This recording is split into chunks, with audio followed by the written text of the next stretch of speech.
How's it going, people? It's Charlie and welcome back to another video on the Chatting Leeds YouTube channel. Hope you're all having a lovely day so far. Obviously, Leeds United are not playing today. Thank God for that.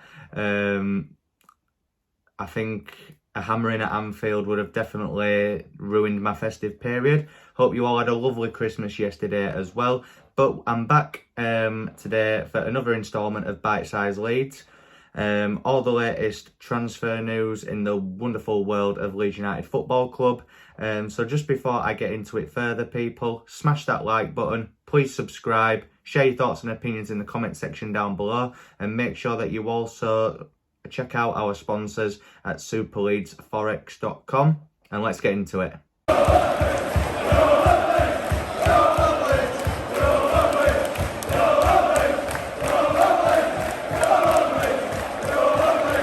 So then guys, first up, let's talk about the main one that everybody seems to be speaking about over the last few days. I think the news broke on Christmas Eve at some point. Now, various news outlets are reporting this. They don't look like legitimate rumours. Fabrizio Romano has not commented on this at all. So for me, he's the one guy that if he says something's happening or it could be happening, then it is legitimate. But the news broke that apparently Leeds United have agreed a fee with Bayern Munich for Raphinha to let him go in the month of January for 50 million euros, which works out at about 43 million pounds. Firstly, I just want to say that Raphinha will not leave to any club in the January window. I think if he is to leave Leeds United, it'll be in the summer rather than January. He's saying all the right things in interviews and stuff at the minute about Leeds, about Bielsa, about the team that obviously the team's struggling at the minute, but you know, he is saying all the right things, that he's happy at Leeds. I know that isn't concrete and I know it doesn't mean that he won't leave, but for me, he's just saying too many things at the minute which suggest that he's going to at least wait while end of season. He's still got about 3 years left on his contract or something like that. And we did tell Liverpool in summer that if they wanted him, that they'd have to pay £60 million, not 43 million pounds. So even if the rumour is true and Bayern Munich are interested, they need to be paying a lot more because he's worth lots more than 40 odd million quid. If it were me, I'd value him at about 60-70 million. Obviously, if it was me, it'd take 60-70 million to even consider accepting a bid from another club. Plus, I just want to speak about him going to Bayern specifically. Bayern Munich have got really good wingers. Kingsley Coman, Serge Gnabry, Leroy Sané.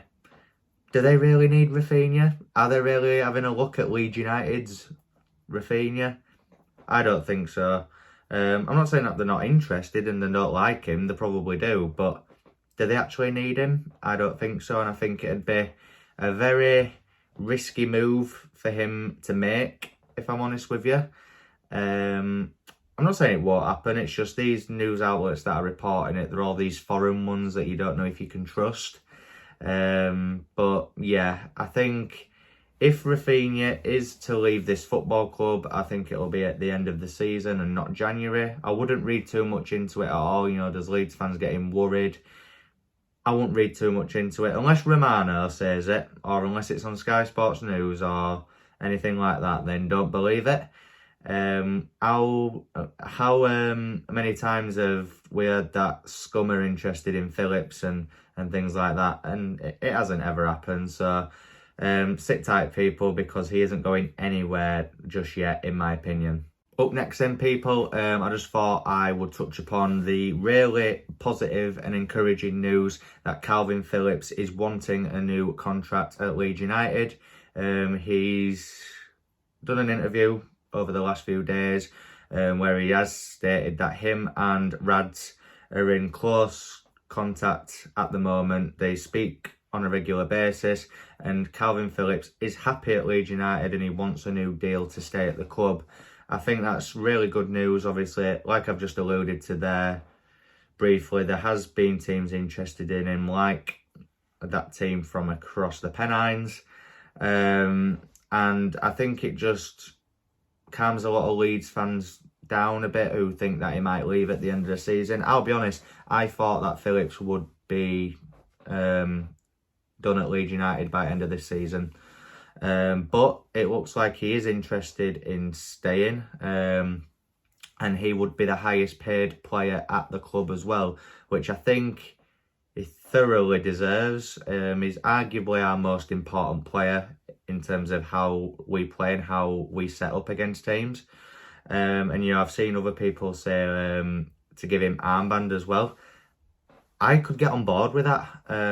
Cooper seems like a great captain, but in terms of longevity, I don't see Liam Cooper as being a starting player in our team in the long term, and I do see Phillips obviously being that figure. So I think he's more than capable of being the captain of Leeds United. As a Leeds boy, he understands the nature of our club, and is a Leeds fan himself. So I just thought it was really good to see, because, you know, there's been always that linger of doubt over Phillips and what his intentions are. I've seen people saying obviously that he hasn't had a great season so far, understandably, but that's due to injuries and such. But, you know, there's some Leeds fans thinking, oh, is he getting too big for his boots? Is he wanting a move?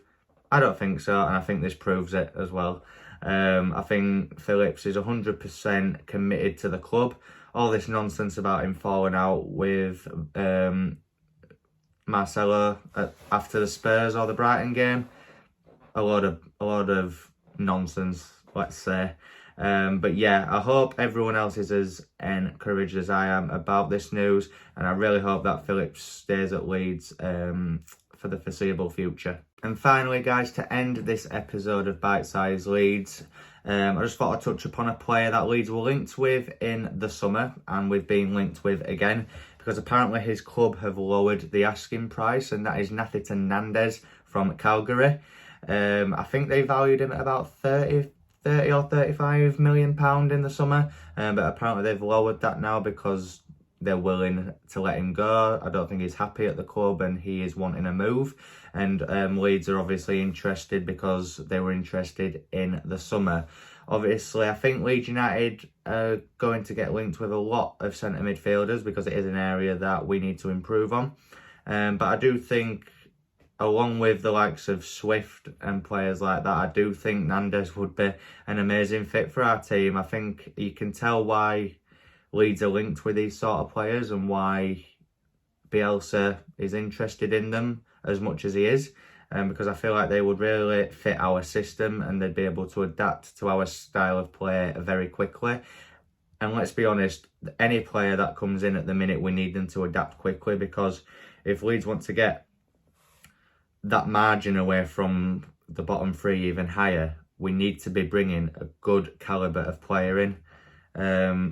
Pains me to say it, but so far the likes of Firpo, it just isn't working out. I think Leeds could do with a left back as well. I think left back and centre midfield are the areas where Leeds need to improve on 100%.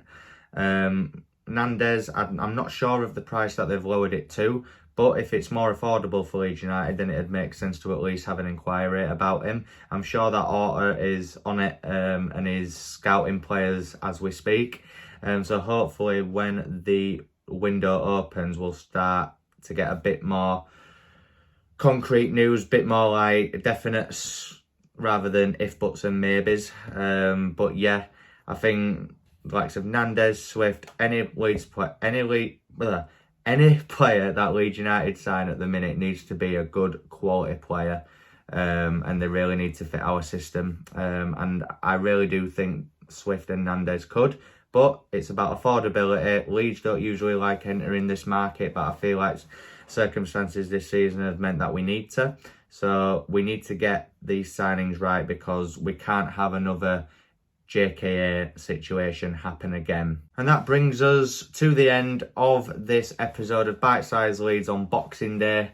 Obviously, Leeds are not playing today. Some might be unhappy about that. I, for one, am buzzing. It gives us a chance to get players back. Hopefully the Villa game's off as well. And then the next game is against Burnley, which is must-win. That is 100% a must-win game for Leeds. So if we've got a few key players back, that'll be amazing. Make sure you hit the like button, smash the subscribe button, share your thoughts and opinions in the comment section down below, and make sure that you check out our sponsors at superleadsforex.com, and I'll see you in a bit.